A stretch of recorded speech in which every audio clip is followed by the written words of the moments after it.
अब तक का दिल्ली पुलिस का सबसे बड़ा बैच, लगभग 7,500 वैकेंसी, गोल्डन अपॉर्चुनिटी उन बच्चों के लिए जो दिल्ली पुलिस में लगना चाहते हैं, जिनका सपना है दिल्ली पुलिस में आना। Hello guys, welcome to my YouTube channel maths with Reena ma'am. आज की वीडियो उन बच्चों के लिए है जिनको फॉर्म अप्लाई करने के लिए अपनी एलिजिबिलिटी देखना था कि उनका एज एलिजिबल है कि नहीं है ये फॉर्म अप्लाई करने के लिए। कमेंट्स थे बच्चों के कि मैडम हम एलिजिबल हैं कि नहीं है। इस वीडियो में आपके सारे डाउट्स, एज से रिलेटेड सारे जितने भी डाउट्स हैं वो क्लियर हो जाएंगे। वीडियो में एंड तक बने रहें, वीडियो को बिल्कुल भी स्किप ना करें, जिससे आपको जो भी डाउट्स हैं अपनी एज से रिलेटेड कि आप फॉर्म अप्लाई करने के लिए एलिजिबल हैं कि नहीं है, वो सारे डाउट इस 1-5 मिनट की वीडियो में आपके सारे डाउट्स क्लियर हो जाएंगे। चलिए शुरू करते हैं हमारी आज की वीडियो। सबसे पहले देखें कि जो दिल्ली पुलिस एज क्राइटेरिया है वो है क्या।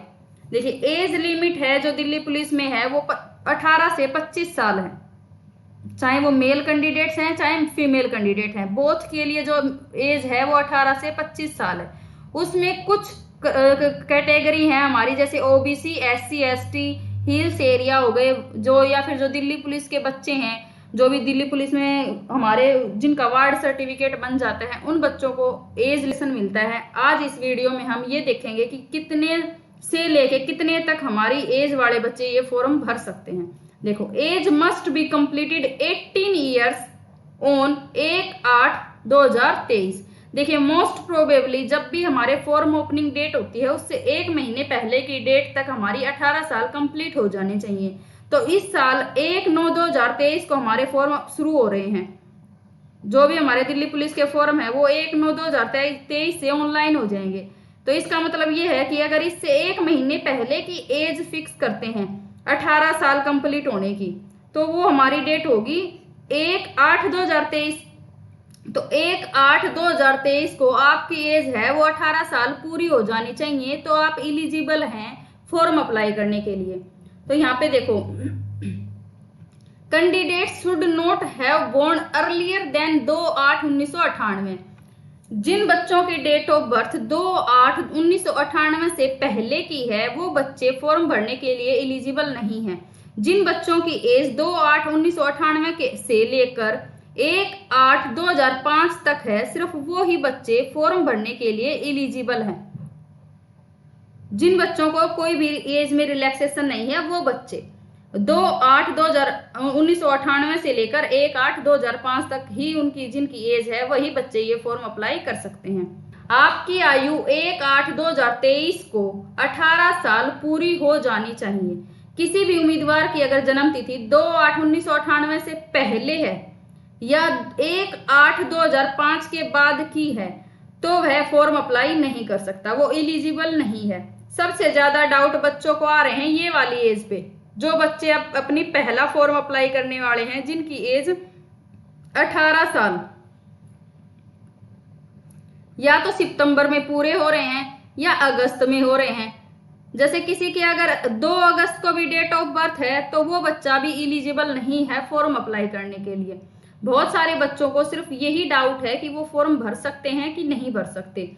तो यहाँ पे देखिए, 1/8/2005 तक तो अगर आपकी डेट ऑफ बर्थ है तो आप फॉर्म अप्लाई कर सकते हो। अगर इसके एक दिन बाद की भी है यानी कि 2/8/2005 की भी है तो आप फॉर्म अप्लाई करने के लिए एलिजिबल नहीं है। रिलैक्सेशन, एज रिलैक्सेशन कौन कौन सी कैटेगरी में कितना मिलता है। जो यूआर यानी कि जनरल और ईडब्ल्यूएस हैं उनको कोई भी एज रिलैक्सेशन नहीं मिलता है। ईडब्ल्यूएस की हमें जो फाइनल कट ऑफ होती है उसमें एक अलग से लिस्ट लगती है, लेकिन जो एज रिलैक्सेशन है वो ईडब्ल्यूएस वाले स्टूडेंट्स को नहीं मिलता है।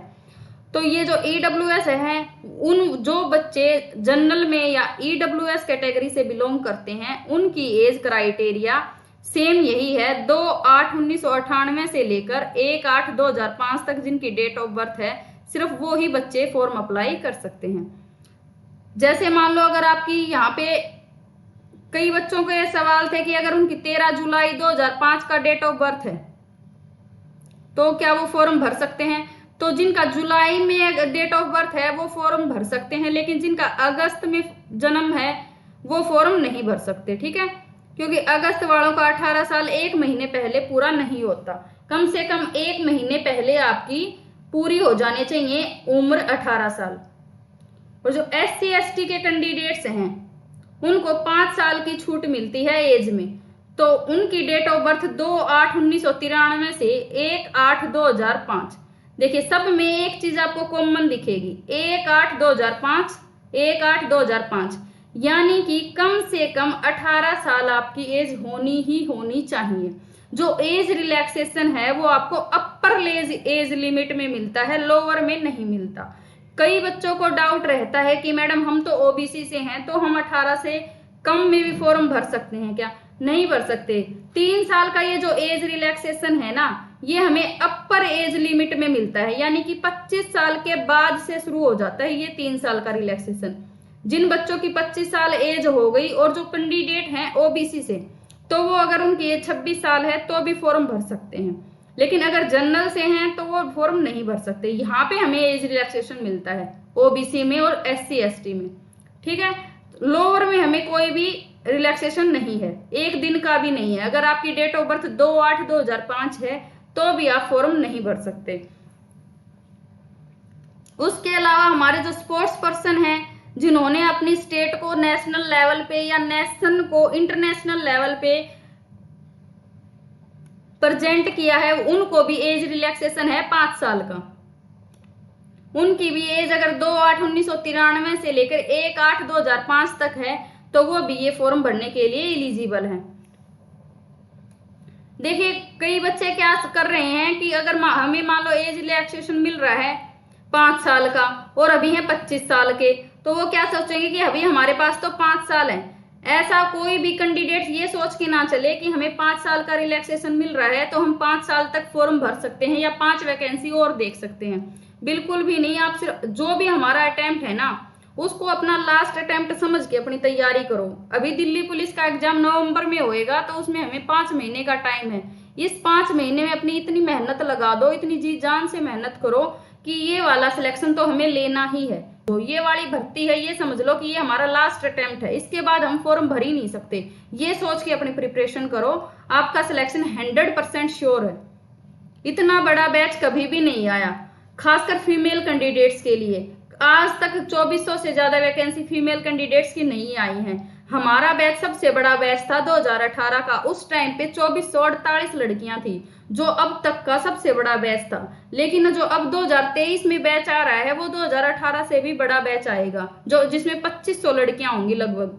तो फीमेल कैंडिडेट्स के लिए एकदम गोल्डन अपॉर्चुनिटी है, अपनी तैयारी अच्छे से करें और ये इस बार सिलेक्शन लेकर रहें। देखिए वार्ड कैंडिडेट्स क्या होते हैं, सबसे पहले तो यही देखिए। वार्ड कैंडिडेट्स वो कैंडिडेट्स होते हैं जिनके पेरेंट्स या तो दिल्ली पुलिस में वर्किंग है या रिटायर्ड हो चुके हैं, या दिल्ली पुलिस का एक MTS स्टाफ भी होता है, वो भी अपने बच्चों के लिए वार्ड सर्टिफिकेट बनवा सकते हैं। जिन बच्चों के पास वार्ड सर्टिफिकेट होता है या जिनके पेरेंट्स दिल्ली पुलिस में वर्किंग हैं और या फिर MTS में वर्किंग है, तो उनको 4 साल का रिलैक्सेशन मिलता है, एज रिलैक्सेशन। तो उनकी एज 2/8/1994 से लेकर 1/8/2005 तक अगर उनका बोर्न है तो वो फॉर्म भरने के लिए एलिजिबल है। और उसके अलावा एक कमेंट था कि एक लड़की ने हमसे पूछा था कि मैडम मैं नक्सल एरिया से बिलोंग करती हूँ, तो क्या मेरे को भी एज रिलैक्सेशन मिलेगा?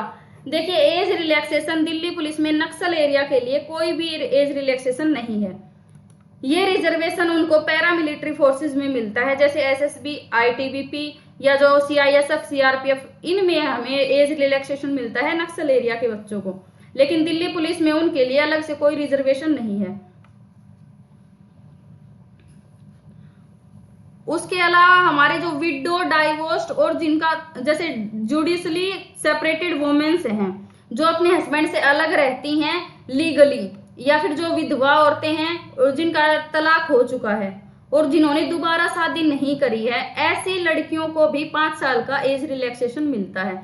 यानी कि जिनकी एज जो 2/8/1993 से 1/8/2000 बीच में जिनका डेट ऑफ बर्थ है वो भी फॉर्म अप्लाई कर सकते हैं। देखिए वीडियो को खत्म करने से पहले मेरी आप सबके लिए एक ही सलाह है कि आप अपना ये जो 5 महीने का टाइम है, इस टाइम को इतना कीमती बना दो कि ये वाला टाइम आपको लाइफ टाइम के लिए याद रहे।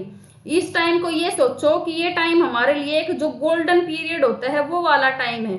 इस टाइम में आपको अपना सिलेबस भी कवर करना है और आपको प्रैक्टिस भी करनी है। आपको दोनों चीजें साथ साथ करनी है।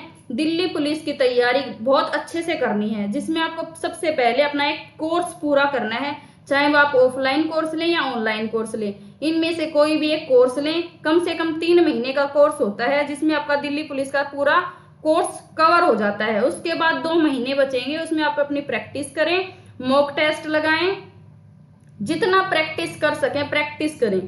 कम से कम 8 घंटे की स्टडी जरूर करें। मैंने पहले की वीडियो में भी बताया कि एक टाइम टेबल अपना जरूर बनाएं, टाइम टेबल बना के स्टडी करें।